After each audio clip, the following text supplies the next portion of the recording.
I think, as happened on Sunday, there are words that recur when thinking about Jesuits.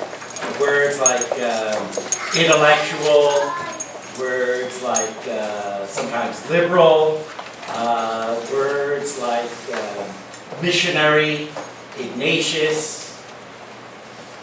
And the reason why I ask for this exercise is to get us to become aware ourselves of what we bring to this exercise, this reflection. What is it that we have in our own minds and imaginations when we think about Jesuit? Because we're going to be talking about a Jesuit parish. And we call ourselves a Jesuit parish. In fact, in 2011, we celebrated the 25th anniversary of the arrival of the Jesuits at St. Peter's.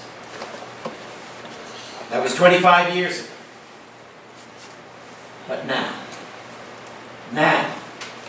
what does it mean now for us, for the parishioners now, to call St. Peter's a Jesuit parish? What does it mean now? Does it basically bottom line mean that we are a parish staffed by Jesuits? That's how we advertise ourselves. Staffed by Jesuits. Is that basically what it means to be a Jesuit parish? Or does it mean, and must it mean, something more? Something more than just having Jesuits around? That's the question my provincial asked me when he was here about a week ago. You know, I was describing the parish and what we're doing and how we're doing. And he said that's very impressive, very, very impressive.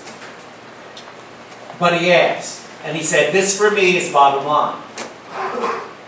Do they want to be a Jesuit parish? Do they want to be a Jesuit parish? There you go, yes!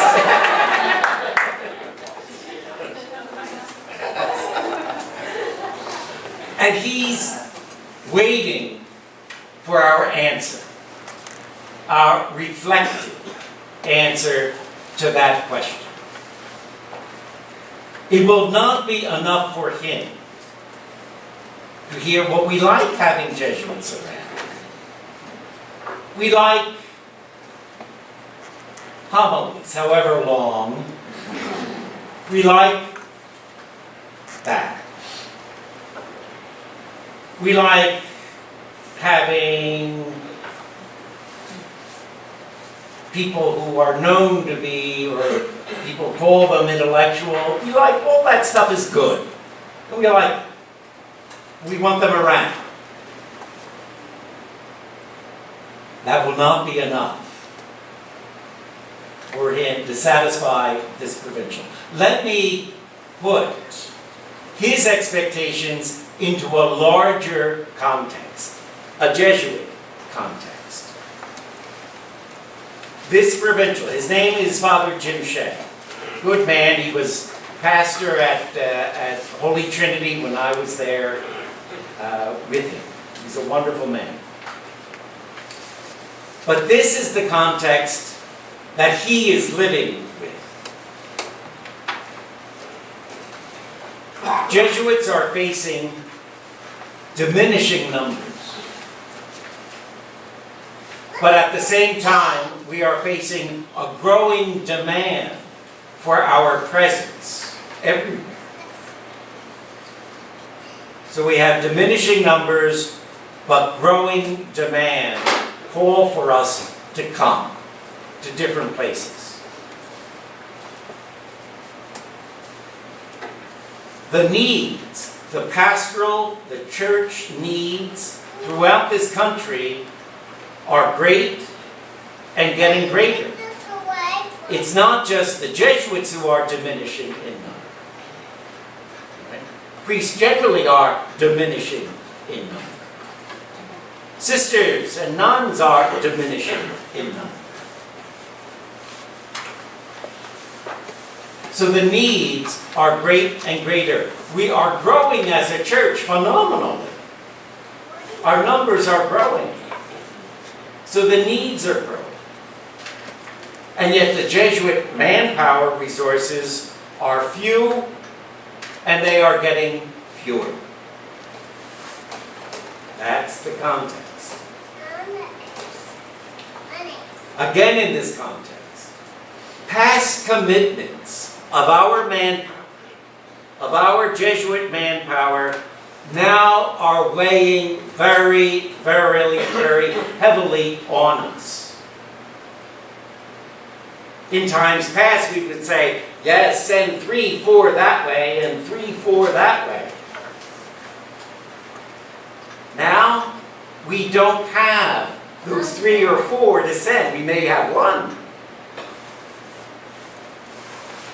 So past commitments of where we have said we would go are now being reevaluated. And they have to. They have to be reevaluated. Our commitments of manpower are being seriously reevaluated.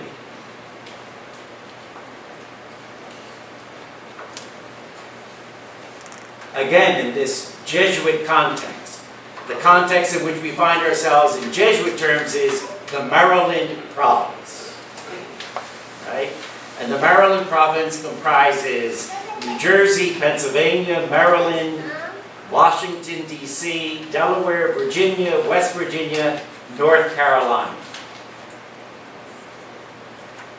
And now, since January, this province, this Maryland province, has been expanded. It has been expanded to include Georgia and South Carolina. They had previously been in the New Orleans province, the southern province, but now they are part of the Maryland province. That means that the cities of Atlanta and Charleston and Columbia are now coming under the care of this Maryland provincial. He is charged with caring for those cities. Closer to home. Again, our Jesuit context. Here in North Carolina, there are Jesuit parishes in Charlotte, in Mooresville, in Durham, and in Raleigh. Here, as you know, in Charlotte, it's St. Peter with 2 Jesuits. In Mooresville, St. Therese, there are 4 Jesuits. In Durham, the parish of Holy Cross, there are 2 Jesuits.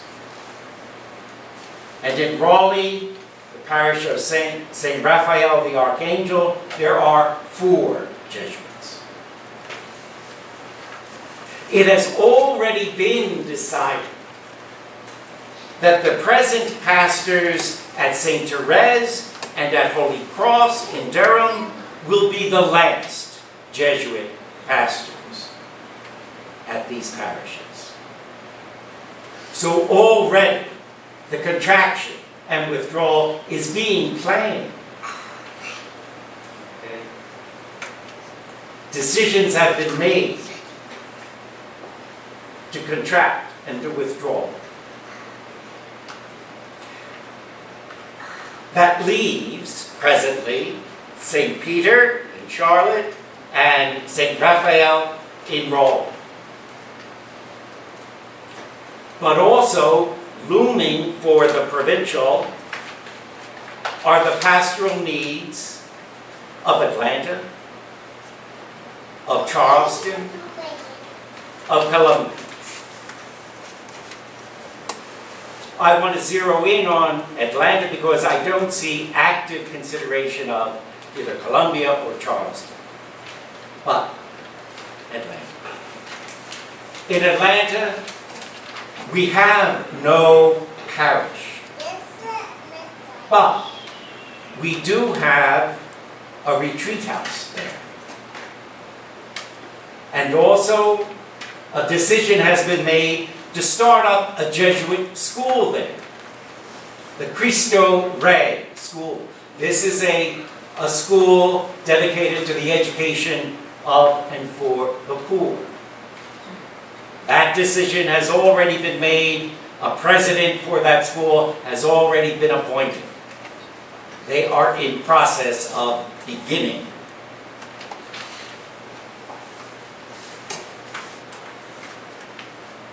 So we got, I think, effectively Charlotte,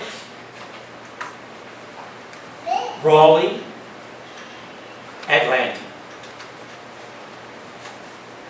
And the provincial has a decision to make. Where to send Jesuits, or where to continue to send Jesuits. And again, diminishing manpower, aging manpower. Where do we send our resources that are aging and getting fewer and fewer?